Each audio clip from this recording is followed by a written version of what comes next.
भारत माता की,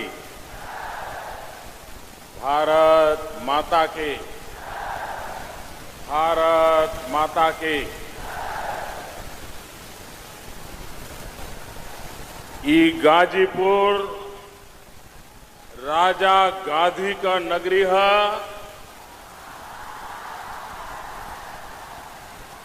महर्षि विश्वामित्र और यमदग्नि ऋषि का भी धरती है।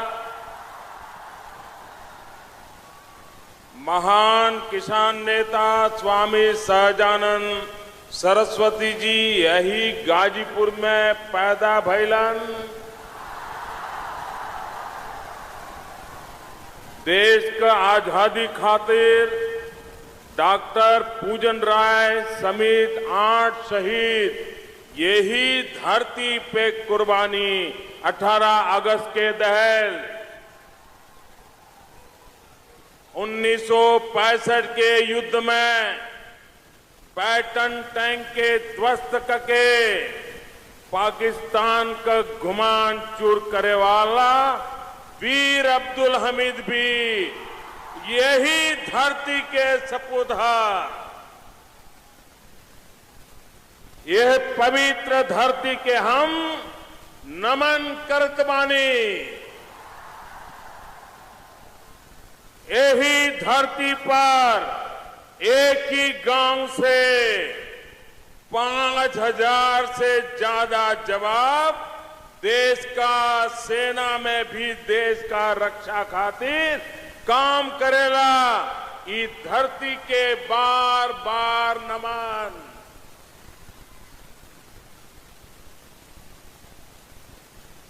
मंच पर विराजमान केंद्र में मंत्री परिषद के मेरे साथी, देश के रेलवे मंत्री श्रीमान सुरेश प्रभु जी, केंद्र में मंत्री परिषद के मेरे साथी और इसी धरती के संतान श्रीमान मनोज सिन्हा जी, हमारे वरिष्ठ नेता श्री ओम जी माथुर, प्रदेश भारतीय जनता पार्टी के नौजवान अध्यक्ष और लगातार मुस्कुराने वाले अध्यक्ष श्रीमान केशव प्रसाद मौर्य, केंद्र में मंत्री परिषद के मेरे साथी डॉक्टर महेंद्र नाथ पांडे,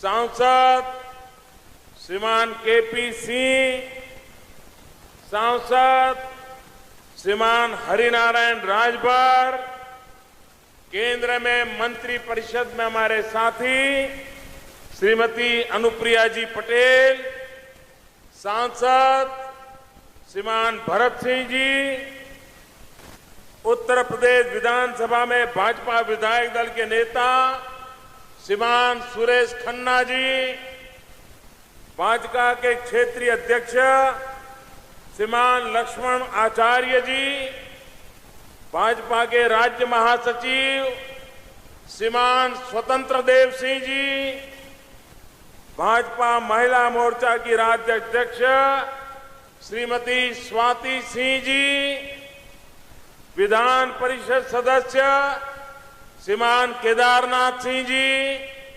विधानसभा सदस्य श्रीमान उपेंद्र तिवारी जी, विधान परिषद सदस्य श्रीमान विशाल सिंह, भाजपा क्षेत्रीय उपाध्यक्ष श्रीमान कृष्ण बिहारी राय जी, भाजपा जिला अध्यक्ष श्रीमान भानु प्रताप सिंह और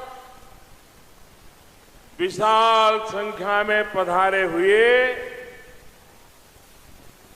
गाजीपुर की गर्जना पूरा देश में पहुंचाने वाले मेरे प्यारे भाई और बहनों,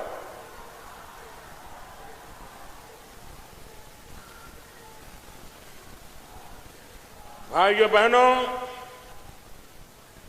ये मेरा सौभाग्य है कि मुझे 2 साल में दूसरी बार गाजीपुर के लोगों के आशीर्वाद लेने का सौभाग्य मिला। आपके दर्शन करने का मुझे अवसर मिला। भाइयों बहनों, 2014 में जब चुनाव चरम सीमा पर था,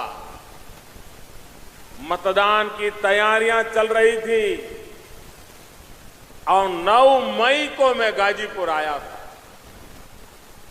और मैंने कहा था मुझ पे भरोसा करो। मैंने कहा था मेरा छोटा भाई चुनाव लड़ रहा है।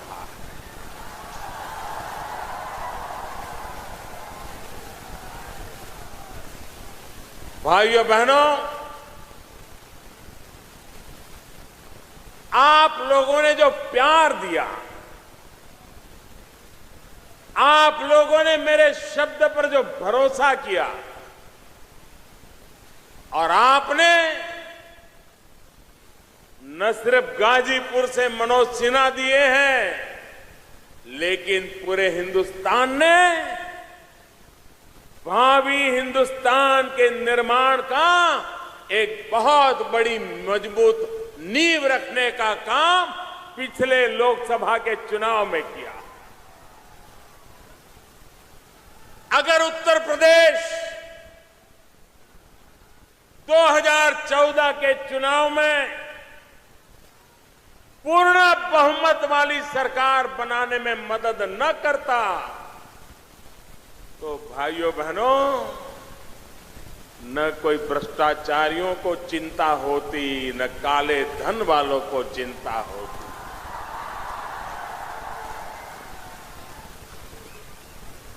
ये आपके वोट की ताकत है कि गरीब चैन की नींद सो रहा है और अमीर नींद की गोलियां खरीदने के लिए बाजार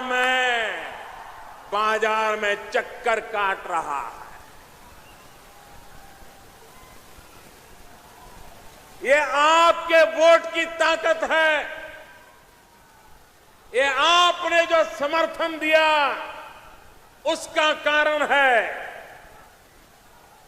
भाइयों बहनों, मनोज जी आप बैठिए। आप गाजीपुर के लोगों की गर्जना देश को सुनने दीजिए।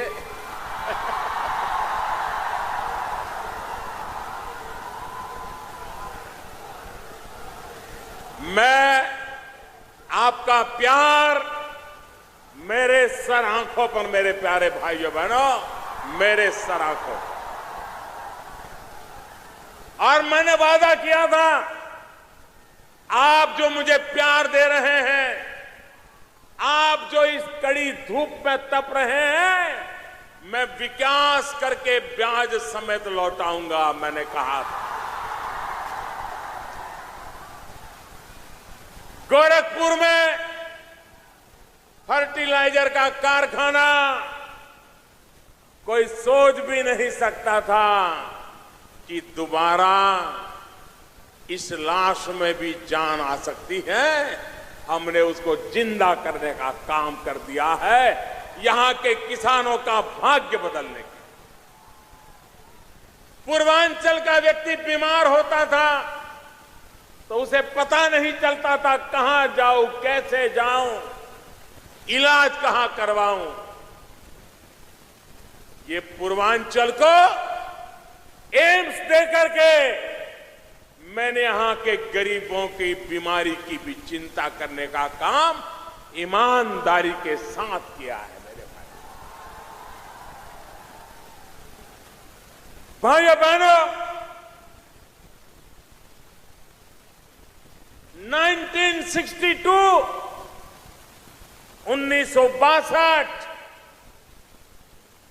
पंडित नेहरू भारत के पहले प्रधानमंत्री, आज उनकी जन्म जयंती है।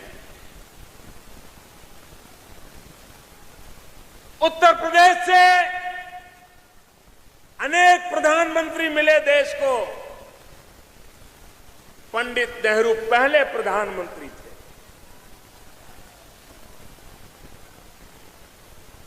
उस समय यहीं से लोकसभा के सदस्य श्रीमान विश्वनाथ जी, उन्होंने संसद में खड़े होकर के भाषण किया था। विश्वनाथ जी ने भाषण करते हुए उनकी आंखों में से आंसू की धारा बह रही और विश्वनाथ जी ने कहा था कि पंडित जी, आप उत्तर प्रदेश से चुन करके आए हो, आप उत्तर प्रदेश से प्रधानमंत्री के पद पर पहुंचे हो, लेकिन उसी उत्तर प्रदेश में एक पूर्वांचल है, एक पूर्वी उत्तर प्रदेश है, वहां गरीबी इतनी भयानक है कि यहां के लोग गोबर में से गेहूं के दाने चुन चुन करके निकाल करके धो करके अपना पेट भरते हैं। प्रधानमंत्री जी, ये भाषण 1962 में पंडित नेहरू के सामने गाजीपुर के सांसद विश्वनाथ प्रताप जी ने किया था। भाइयों बहनों, तब पूरी संसद की आंख में आंसू थे। हर कोई इस परिस्थिति का बयान सुनकर के हिल गया था और तब जाकर के पंडित नेहरू जी ने एक पटेल कमेटी बनाई थी। वे पटेल गुजरात से थे, एच.एम. पटेल था, उनकी एक कमेटी बनाई थी। उस कमेटी ने रिपोर्ट दिया था इस इलाके की भलाई के लिए क्या क्या करना। भाइयों बहनों, पंडित जी चले गए, उसके बाद जो भी प्रधानमंत्री चले गए। मैं उत्तर प्रदेश से 9वां नंबर का प्रधानमंत्री हूं, 9वां। मेरे पहले 8 आ गए। भाइयों बहनों, वो रिपोर्ट डिब्बे में बंद रहा, कुछ नहीं हुआ। भाइयों बहनों, आज मैंने 14 नवंबर जानबूझ करके चुनी है यहां आने की, क्योंकि पंडित जी के जन्मदिन पर देश को गुमराह करने वाले लोगों को पता चले कि 62 में जो बात हुई थी, 2016 में मेरे आने तक आपने उस पर नजर नहीं की थी। और इसलिए पंडित जी, आपकी आत्मा जहां भी हो, पंडित जी आपकी आत्मा जहां भी हो, 1962 में इन गरीब लोगों के लिए उनकी आशा अपेक्षाओं को कागजों की फाइल में दबोच करके आप चले गए। भले आप चले गए, आपका दल भले ही मुझे गालियां देता हो, आपके दल के नेता, आपके परिवार के नेता मुझ पर झूठे झूठे आरोप लगाते हो, तो भी पंडित जी, आपके जन्मदिन पर ही वो अधूरा काम आज मैं पूरा करने की शुरुआत कर रहा हूं। पंडित जी, आपको ऐसी श्रद्धांजलि इससे पहले किसी ने नहीं दी होगी जो आज उत्तर प्रदेश का एक एमपी आपको दे रहा है। भाइयों बहनों, 62 में कहा गया था कि गंगा जी पर पुल बना करके एक रेल की पटरी डाल दी जाए, ताकि इस इलाके को विकास का अवसर पैदा हो। भाइयों बहनों, सरकारें आई गई, नेता आए गए, सभाएं हुई, तालियां बजी, वोट बटोरे, लेकिन मां गंगा को पार करने के लिए कोई व्यवस्था नहीं। आज मुझे खुशी है और मैं मनोज सिन्हा जी को, सुरेश प्रभु जी को, भारत के रेल विभाग को हृदय से अभिनंदन करता हूं कि आज अभी थोड़ी देर पहले सरकार के कार्यक्रम में मुझे उसका शिलान्यास करने का अवसर मिला है और आपने टीवी पे देखा होगा, काम शुरू हो गया। अभी आपको पर्दे पर दिखाया होगा, काम शुरू हो गया। और भाइयों बहनों, समय सीमा में मैं काम पूरा करके रहूंगा, ये भी मैं आपको बताता हूं। भाइयों बहनों, यहां के मेरे किसान भाई बहन, एक जमाना था आप कन्नौज से भी अच्छे इत्र की पैदावार करते थे, सब चला गया। मुझे दोबारा वो रौनक लानी है। मेरे किसानों की जिंदगी में एक नई ताकत पैदा करनी। यहां जो सब्जी पैदा होती है, उत्तम प्रकार की सब्जी पैदा होती है, मां गंगा की कृपा से उस पर एक विशिष्ट स्वाद होता है। अगर उसको पहुंचाने का प्रबंध हो जाए, बिगड़ने से बचाने की, संभालने की व्यवस्था हो जाए, तो बंगाल और आसाम तक यहां की सब्जी खाने के लिए लोग लालायित है। यहां के किसान को वो वहां से पैसा देने को तैयार है।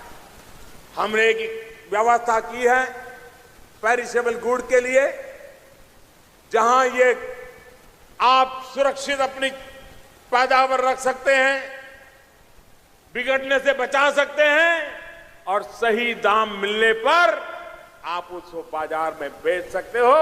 मेरे किसान का कोई शोषण न कर पाए, इसकी व्यवस्था की है। भाइयों बहनों, प्रधानमंत्री फसल बीमा योजना पहली बार हिंदुस्तान के किसानों को हमने ऐसी प्रधानमंत्री फसल बीमा योजना दी है, जिस फसल बीमा योजना के द्वारा मेरे प्यारे भाइयों बहनों, किसान बहुत ही मामूली पैसों से, मामूली चाय कॉफी का खर्चा निकाले उतने पैसों से वो अपना फसल बीमा ले सकता है और बाकी जो रकम भरनी है वो सरकार भरेगी।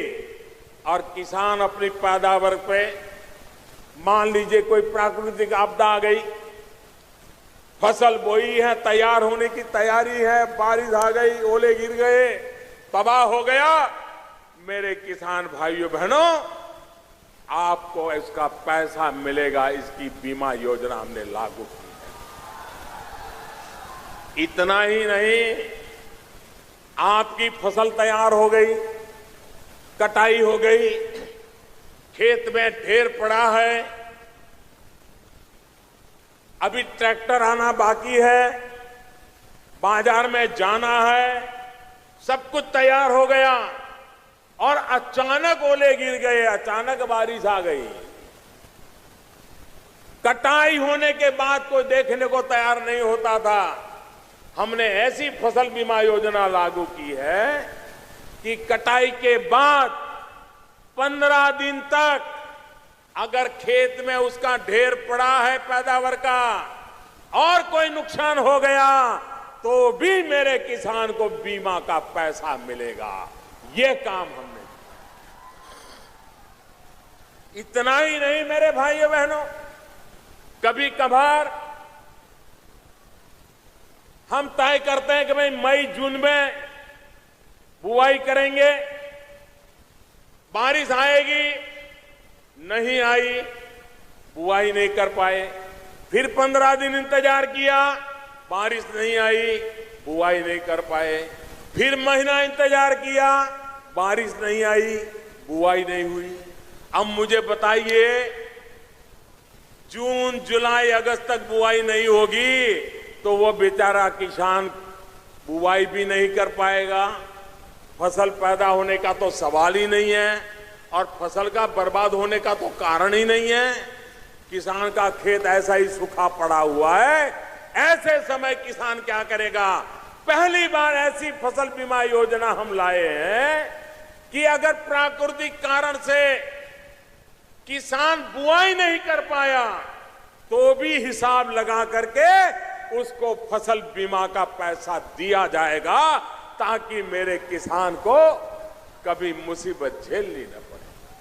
भाइयों बहनों, ये सरकार गांव के लिए है, गरीब के लिए है, किसान के लिए है।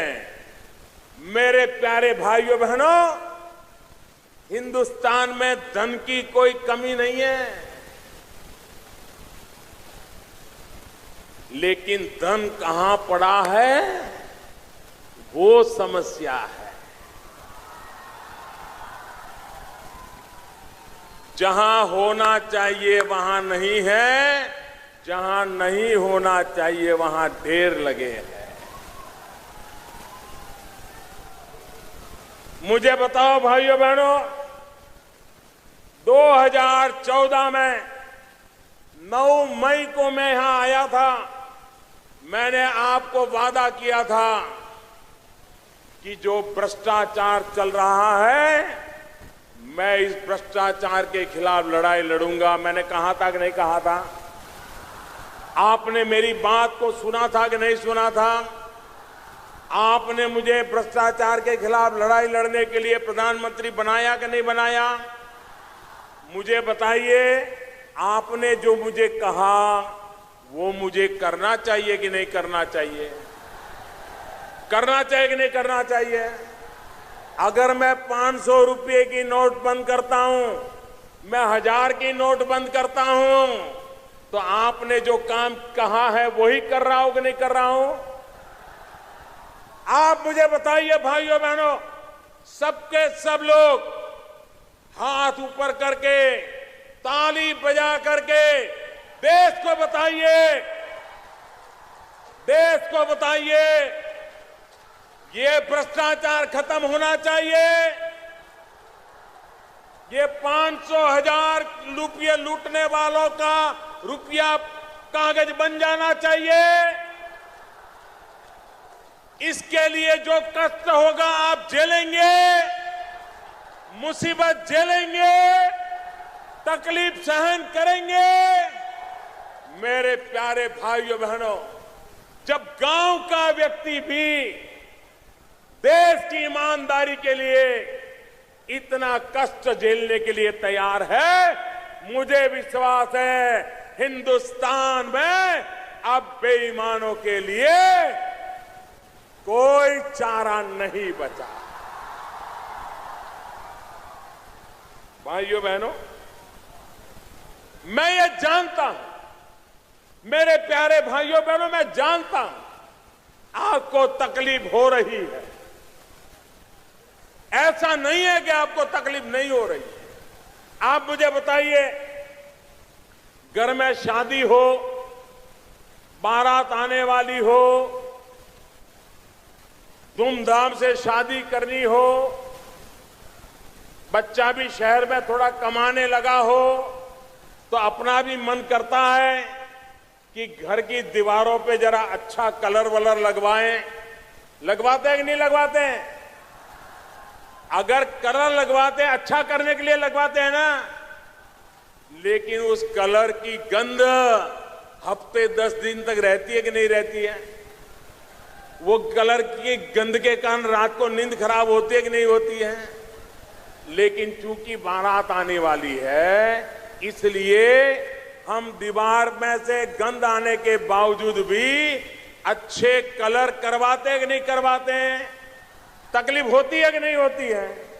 कोई भी काम करो भाई, तकलीफ तो थोड़ी बहुत होती है। हां, इरादा नेक होना चाहिए। मेरे प्यारे गाजीपुर के भाइयों बहनों, ये जो मैं कर रहा हूं, आप मुझे ताली बजा करके जवाब देना। ये जो मैं कर रहा हूं, देश की भलाई के लिए कर रहा हूं, देश की भलाई के लिए कर रहा हूं, गरीबों की भलाई के लिए कर रहा हूं, गांव की भलाई के लिए कर रहा हूं, किसान की भलाई के लिए कर रहा हूं। जो राजनीतिक दल बहुत परेशान है,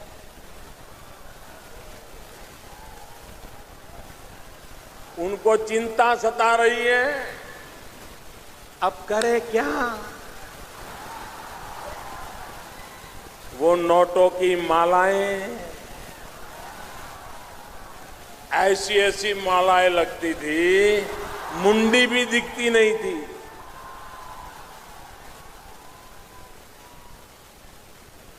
ऐसे ऐसे आप कभी अखबार में हम पढ़ते थे कि किसी मध्य प्रदेश में किसी सरकारी बाबू के घर में इनकम टैक्स वाले गए तो बिस्तर के नीचे से 3 करोड़ रुपया निकला।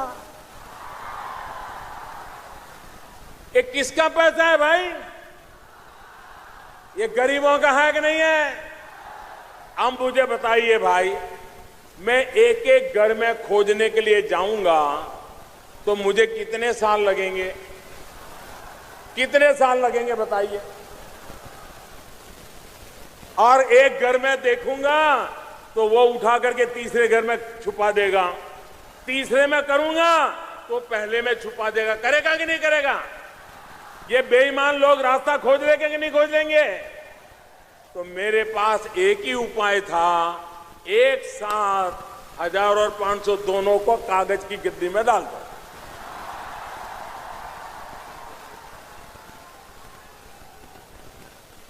मुझे बताइए, सब बराबर के हो गए कि नहीं हो गए भाई? गरीब अमीर सब समान हो गए कि नहीं हो गए? कुछ लोगों को तकलीफ हो रही है, जो सामान्य ईमानदार नागरिक को हो, उसको जो मुसीबत हो रही है, तकलीफ हो रही है, उसकी मुझे भरपूर पीड़ा है मेरे भाइयों बहनों, बहुत पीड़ा है। मैं रात रात जग करके आपकी तकलीफ कम हो इसके लिए जितना भी मेरे से हो सकता है मैं कर रहा हूं, करता रहूंगा। लेकिन कुछ लोगों को तो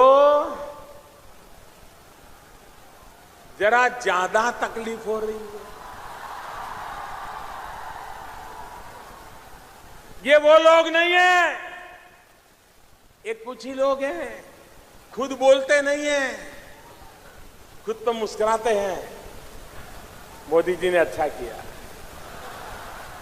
फिर पीछे से कहते हैं लोगों को, अरे भड़को भड़को, जाओ हो हल्ला करो।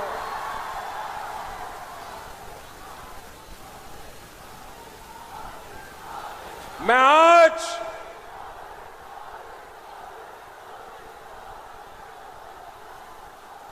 ईमानदारी के नाम पर देश की जनता को गुमराह करने वाले नेताओं से कहना चाहता हूं,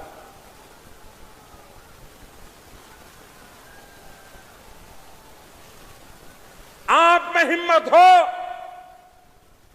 तो पब्लिकली बताओ कि 500 और 1000 का नोट चलना चाहिए, भ्रष्टाचार चलना चाहिए, काला धन चलना चाहिए, बेईमानी चलनी चाहिए। बताओ।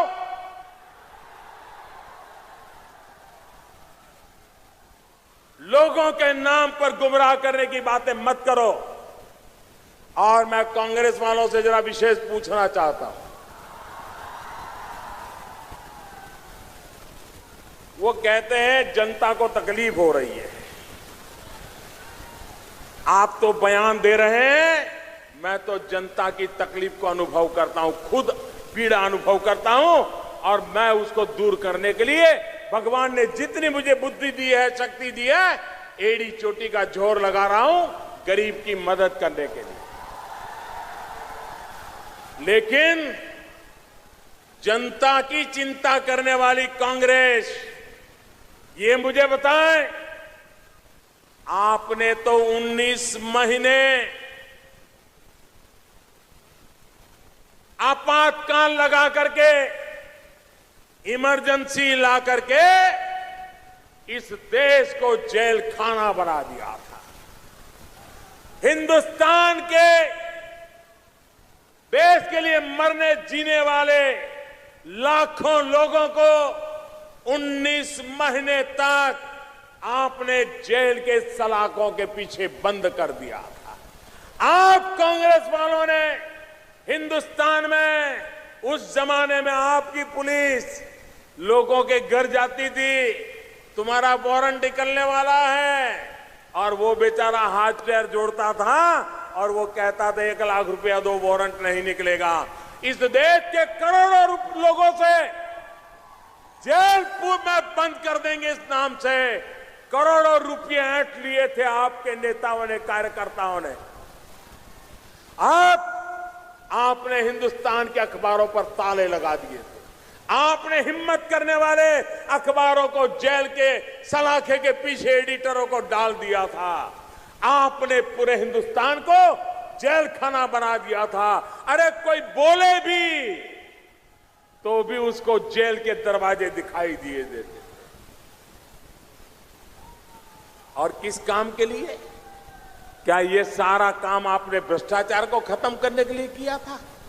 क्या ये आपने गरीबों की भलाई के लिए किया था? देश को याद है, इलाहाबाद की कोर्ट ने श्रीमती इंदिरा गांधी को पार्लियामेंट मेंबर से हटा दिया, कानून हटा दिया, तो सिर्फ और सिर्फ आपके प्रधानमंत्री इंदिरा गांधी की गद्दी बचाने के लिए 19 महीने आपने देश को जेल खाना बना दिया था। मुझे पूछ रहे हो? मेरे भाइयों बहनों, मेरा निर्णय जरा कड़क है। और मैं जब छोटा था ना, तो जो गरीब लोग होते थे वो मुझे खास कहते थे कि मोदी जी चाय जरा कड़क बनाना।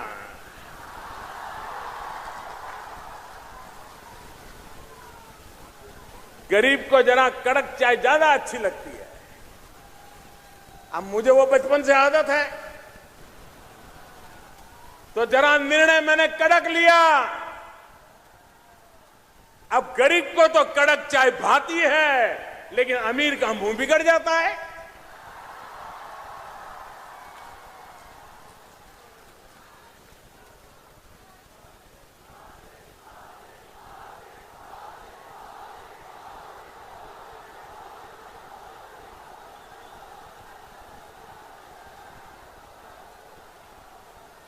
ये कांग्रेस वाले आज मुझे समझा रहे हैं, भाषण दे रहे हैं, उनके बड़े बड़े वकील भाषण दे रहे हैं, किस कानून से आपने 1000 रुपया बंद कर दिया, 500 बंद कर दिया। जरा मैं कांग्रेस वालों को पूछना चाहता हूं कि भाई जब आपकी सरकार थी तब आपने भी एक बार चवन्नी बंद कर दी थी। वो चवन्नी बंद कर दी थी तब कौन सा कानून था, जरा मुझे बताओ। किसको पूछा था? ये ठीक है कि आप चवन्नी से आगे चल नहीं पाते हो। आपने अपने बराबरी का काम किया, हमने हमारी बराबरी का काम किया।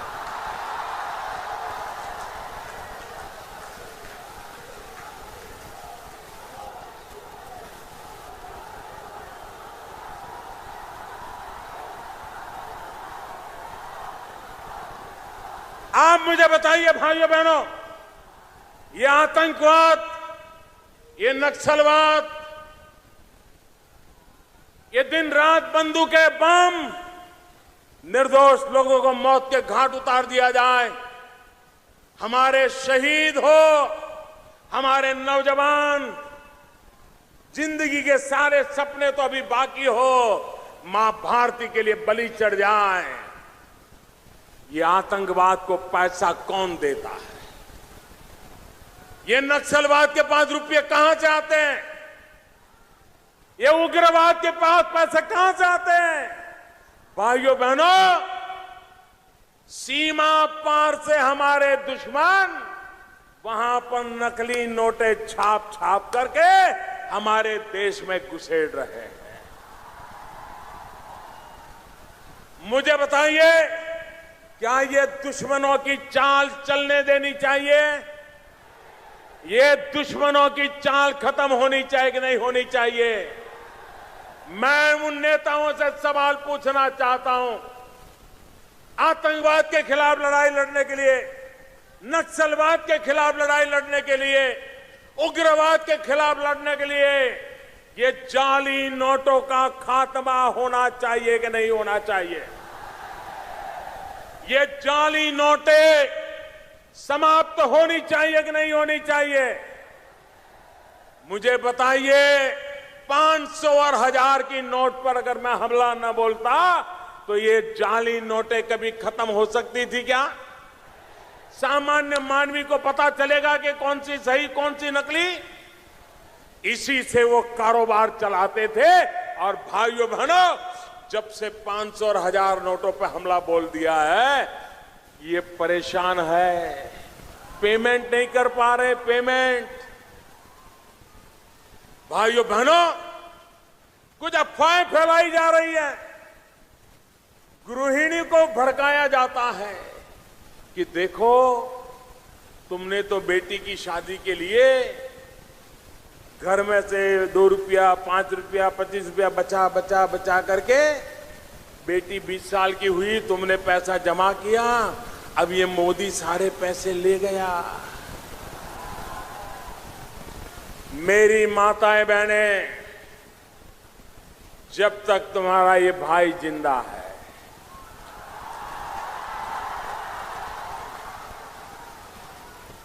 मेरी माताएं,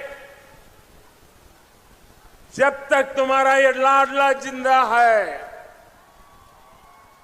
आप विश्वास कीजिए, आपने कड़ी मेहनत करके 5-50 रुपये बचा बचा करके बेटी की शादी के लिए पैसा बचाया है, उस पर एक भी सरकारी अफसर आंख तक नहीं लगा पाएगा। आप हिम्मत के साथ बैंक में अपना जमा करा दीजिए, अपना खाता खुलवा दीजिए। अरे मेरी सरकार उस पर ब्याज भी देगी। आपकी बच्ची की शादी में वो ब्याज भी आपके काम आएगा। और मेरा इनकम टैक्स डिपार्टमेंट ऐसी माताओं बहनों को पूछेगा तक नहीं कि 2.5 लाख रुपया आया कहां से था। लेकिन क्या 2.5 करोड़ वालों को भी छोड़ूंगा क्या? बिस्तर के नीचे से रुपये निकले, क्या उनको भी छोड़ दूं क्या? गनी बैग में भरे हुए थैले भर भर कर रखे पैसे, उनको भी छोड़ दूं क्या? इन दिनों आपने देखा होगा, जरा जाकर के शहरों में देखना, रात को गाड़ियां निकलती हैं, देखती हैं कहीं सीसीटीवी कैमरा तो नहीं है। अगर सीसीटीवी कैमरा नहीं है तो चोरी छुपी से मुंह पे कपड़ा बांध करके जो कूड़े कचड़े का ढेर होता है ना, उसमें जाकर के नोट फेंक करके भाग जाते हैं। क्योंकि मैंने कहा है, ये जो नोट फेंकने आ रहे हैं, सीसीटीवी कैमरा में वो भी अगर हाथ लग गए तो हिसाब तो देना ही पड़ेगा। क्योंकि आपने गरीबों से लूट के लाया हुआ है। ये गरीबों का पैसा है, तुमने लूटा है। मैं लूटने नहीं दूंगा, ये मैं कह के निकला हूं। भाइयों, आप देखिए, हम तो गंगा किनारे पर रहते हैं, अमीर से अमीर आदमी भी आएगा तो फूल चढ़ाएगा, कोई 100 ग्राम दूध चढ़ाता है तो बड़ा सुखी होगा तो 1 लीटर चढ़ाएगा, बड़ा धनी होगा तो शहद चढ़ाएगा, बड़ा धनी होगा तो थोड़ा दही भी चढ़ा देगा, और ज्यादा से ज्यादा 1 रुपये की 5 रुपये का सिक्का डालेगा। ऐसा कभी देखा था कि गंगा में लोग आज नोटे डाल रहे हैं? नोटे 500 की 1000 की बह रही है। अरे पापियों, गंगा में नोटे बहा करके भी आपका पाप धुलने वाला नहीं है। भाइयों बहनों, मैं जानता हूं मेरे पर क्या क्या बीतेगी, क्योंकि जिनके पास एक खजाने भरे पड़े हैं ना, वो बड़े ताकतवर लोग हैं। वो तो सरकारों को खरीद लेने की ताकतें रखते हैं, वो तो सरकारों को ऊपर से नीचे करने की ताकत रखते हैं, वो अच्छों को, उनके भविष्य को तबाह करने की ताकत रखते हैं। बड़े ताकतवर लोग हैं। लेकिन मुझे बताइए मेरे देशवासियों, क्या मुझे ऐसे लोगों से डरना चाहिए?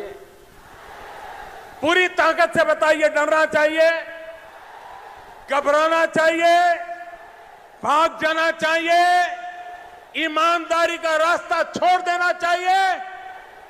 आपके आशीर्वाद है मेरे प्यारे भाइयों बहनों, आपके आशीर्वाद है, इसीलिए इतनी बड़ी लड़ाई मोल ली है मैंने।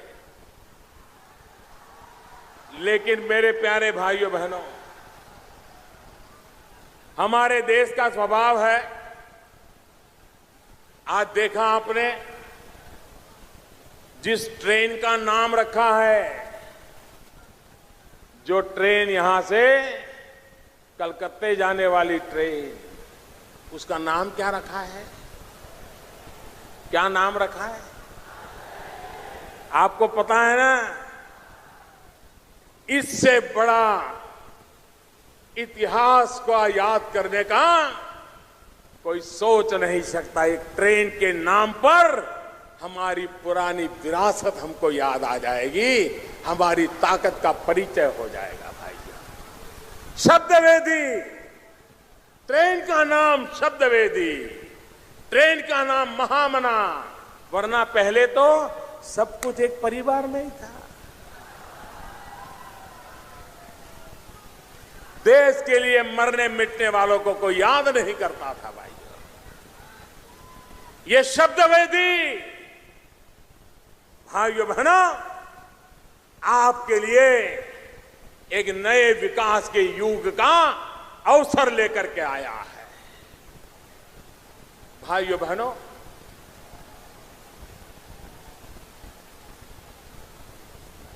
आपसे मेरी प्रार्थना है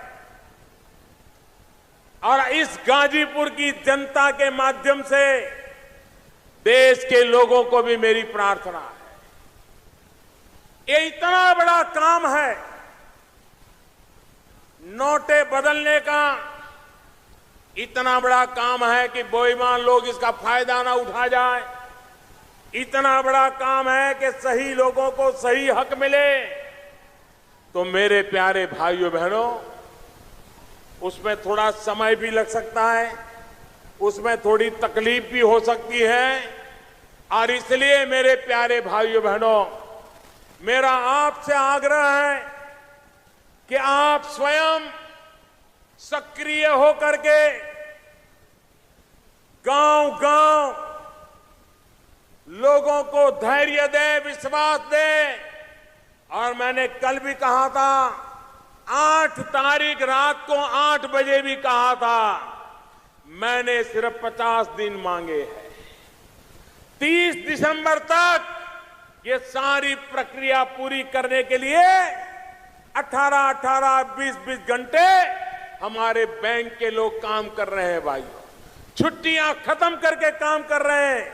घर में मां बहन कोई बीमार हो तो भी बैंक में काम कर रहे हैं। अरे कांग्रेस वालों ने तो अपनी कुर्सी के लिए 19 महीने देश को जेल खाना बना दिया था। मैंने तो गरीबों की खुशी के लिए 50 दिन थोड़ी सी तकलीफ झेलने के लिए प्रार्थना की है। आप तकलीफ सहन करेंगे, मेरी मदद करेंगे, देश की मदद करेंगे, गरीबों की मदद करोगे, ईमानदारी की मदद करोगे। अरे जिस देश के गांव का लोग व्यक्ति भी ईमानदारी के लिए इतना कष्ट झेलता हो, तो मुझे विश्वास है मेरे प्यारे भाइयों बहनों, मेरे देश में अब बेईमानों के दिन खत्म होके रहेंगे, खत्म होके रहेंगे। एक बार भाइयों बहनों, आप सब खड़े होकर के तालियों के गड़गड़ाहट के साथ मुझे आशीर्वाद दीजिए इस पवित्र काम के लिए। तालियों के गड़गड़ाहट के साथ इस पवित्र काम के लिए मुझे आशीर्वाद दीजिए। आपके तालियां बंद नहीं होनी चाहिए, आपका आशीर्वाद बना रहना चाहिए। भाइयों बहनों, एक ईमानदारी का एक महायज्ञ मैंने शुरू किया है। आपके आशीर्वाद पूरा देश देख रहा है। ये टीवी वाले आपकी तालियों की गड़गड़ाहट पूरे हिंदुस्तान को सुना रहे हैं। ये आपके आशीर्वाद पूरा देश देख रहा है। हिंदुस्तान का पूर्वांचल, मेरे देशवासियों, देखिए ये गरीबों की अमीरी देखिए। मेरे देशवासियों, ये गरीबों की अमीरी देखिए। ये वो भूमि है जहां से पंडित नेहरू के सामने कहा गया था कि गोबर में से गेहूं निकाल करके धो करके खाना पड़ रहा है। ऐसे गरीब इलाके के लोग ईमानदारी के उत्सव में आशीर्वाद दे रहे हैं। गरीब हमारे साथ है। फिर एक बार तालियां बजाइए भाइयों, देश को पता चले, झूठ फैलाने वालों को पता चले, ईमानदारी के उत्सव में रुकावटें डालने वालों को पता चले। ये लड़ाई है, ईमानदारी के लिए है। ये लड़ाई है, देश को बेईमानी से खत्म करने के लिए लड़ाई है। आइए मुझे आशीर्वाद दीजिए, फिर एक बार आशीर्वाद दीजिए। मां गंगा को याद करके आशीर्वाद दीजिए, तालियों के गड़गड़ाहट से आशीर्वाद दीजिए। बहुत बहुत धन्यवाद आपका, बहुत बहुत धन्यवाद। भारत माता की। अब धन्यवाद और आभार प्रकट करने के लिए अपने यशस्वी जिलाध्यक्ष श्री भानु प्रताप सिंह जी को मैं अत्यंत आदर के साथ बुलाता हूं। श्रीमान भानु प्रताप सिंह जी।